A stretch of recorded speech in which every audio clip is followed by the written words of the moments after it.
ও আমার একটা হৃৎপিণ্ড, সেটাই আল্লাহ নিয়ে গেছে। পরশুদিন বলছে, বাবা আমার একটা বরকা কিনে দাও। আমার স্যান্ডেলটা দেখে 3 বছর পুরাতন ছেঁড়া, কিন্তু আমি আমার স্যান্ডেলটা পাল্টাই না, সেলাই করে নেই, কিন্তু আমার বাচ্চাদেরকে আমি কষ্ট পেতে দেই না। শুধু একবার বলছে, বাবা লেসে খাবো। আমার মেয়ের মোবাইলে আমার নাম হলো 500 ছবি আছে।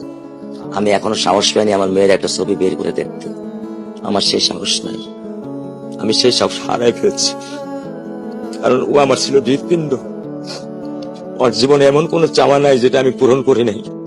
পরশুদিন বলছে, বাবা আমার একটা বরকা কিনে দাও। আমার চাচতো ভাই বললো, ভাই ইসলামপুর থেকে 300-400 টাকা পাওয়া যায়। আমি সাথে সাথে নিউনি মার্কেট থেকে আমি 1000 টাকা দিয়ে আমার মেয়েকে বরকা এনে দিচ্ছি।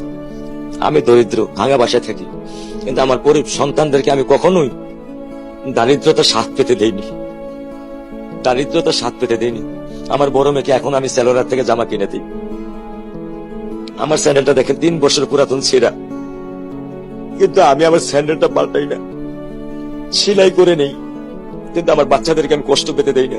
শুধু একবার বলছে, বাবা লেসে খাবো। আমি 1 মিনিটও দেরি করিনি, 1 মিনিটও আমি দেরি করিনি। ও আমার একটা হৃৎপিণ্ড, সেটাই আল্লাহ নিয়ে গেছে। আলহামদুলিল্লাহ, শুকরিয়া, আল্লাহ দিছে, আল্লাহ নিয়ে গেছে। আমার কোনো কষ্ট নেই। আমি তো চাইলে পারতাম না, অনেক দম্পতি আছে যাদের সন্তান নেই। আল্লাহ দিছে, আল্লাহ নিয়ে গেছে। আমি আলহামদুলিল্লাহ করি আল্লাহ গেছে। আমার কোনো কষ্ট নেই, আমার কোনো কষ্ট নেই।